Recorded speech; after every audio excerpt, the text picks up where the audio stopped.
कि जीत की उम्मीद रखने वाले लोग कभी बहाने नहीं बनाते हैं। इस बात को ध्यान रखो। ये बहुत अपने आप में परफेक्ट बात कही गई है। अगर मुझे जीतना है ना तो मुझे अपने आप से बहाना नहीं बनाना पड़ेगा कि भाई यहाँ पर लाइट नहीं थी तो मैंने पढ़ाई नहीं की, मेरे साथ ये प्रॉब्लम हो गया तो मैंने पढ़ाई नहीं की, आज मेरा तबीयत खराब है तो पढ़ाई नहीं की। ठीक है, एक एसएससी के ऑल इंडिया रैंकर की एक छोटी सी कहानी बताता हूं आपको। ठीक है, समय था 2015 का और 2015 में एग्जामिनेशन के 5 दिन पहले की आपको स्टोरी बता रहा हूं। जो एस्पिरेंट है राइट नाउ वो अभी मिनिस्ट्री ऑफ एक्सटर्नल अफेयर में है, बगदाद में पोस्टेड है वो। ठीक है, 2015 के समय पेपर के 5 दिन पहले मेंस की बात कर रहा हूं, 102 डिग्री फीवर, और 102 डिग्री फीवर होने के बावजूद घर वाले कह रहे बेटा बैठ जा, बेटा थम जा, मत कर, किताबों को छोड़ दे, मर जाएगा। ठीक है, उसकी एक ही लाइन थी बस, उस लाइन को सुनना कि पढ़ने की वजह से आज तक इतिहास में कभी कोई मरा नहीं है और कभी कोई मर नहीं सकता, लेकिन अगर ना पढ़ा ना मैं तो शायद मैं मर जाऊंगा। पेपर के 5 दिन बचे हैं, फीवर है 102, और उस फीवर में भी बंदा बस एक ही बात की उसकी जिद है कि यार अभी पढ़ लेता हूं, नौकरी लग जाएगी, उसके बाद तो पूरी जिंदगी आराम है। उस फीवर में अपने आप को तोड़ मड़ोड़ के पूरा का पूरा अपने पूरे सिलेबस को रिवाइज किया और आज उनका ऑल इंडिया रैंक 6 है और मिनिस्ट्री ऑफ एक्सटर्नल अफेयर में वो पोस्टेड है।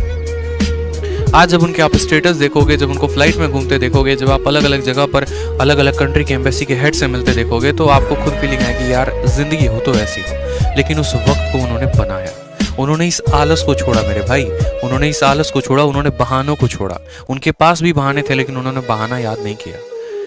ठीक है, उन्होंने बहाना को प्रेफरेंस नहीं दिया, उन्होंने अपने जीवन में जो उनका गोल था, जो उनका एम था, उन्होंने उसको प्रेफरेंस दी और उस पर वो आगे बढ़े। अपने उसूलों को उन्होंने काफी ज्यादा महत्व दिया, उस पे वो डे एंड नाइट काम करते चले गए। उनको पता था कि पढ़ना ही पढ़ना है, जीवन में और कोई काम है नहीं, कोई बाप दादा का बिजनेस है नहीं कि जाके संभालेंगे, नहीं पढ़ा तो जिंदगी खत्म है मेरी। आप भी अपने अंदर एक आग लगा दो आज से कि कुछ भी हो जाए बस पढ़ेंगे पढ़ेंगे पढ़ेंगे और बाकी चीजों का हमें कोई फर्क नहीं पड़ता। जो मेरे इरेलीवेंट काम है उनको हम खत्म करेंगे, जो मेरी जरूरत की चीजें नहीं उनको हम खत्म करेंगे। फोन में व्हाट्सअप नहीं चलाना, फोन में कोई सोशल मीडिया से एक्टिव नहीं रहना। अभी खुद की कोई औकात नहीं है, जिस दिन औकात होगा उस दिन स्टेटस लगाएंगे, जिस दिन औकात होगा उस दिन दुनिया को दिखाएंगे हम है क्या और हमारा स्टेटस है क्या। अभी कोई वैल्यू नहीं तो शांति से कायदे से बैठ के अपनी पढ़ाई करनी।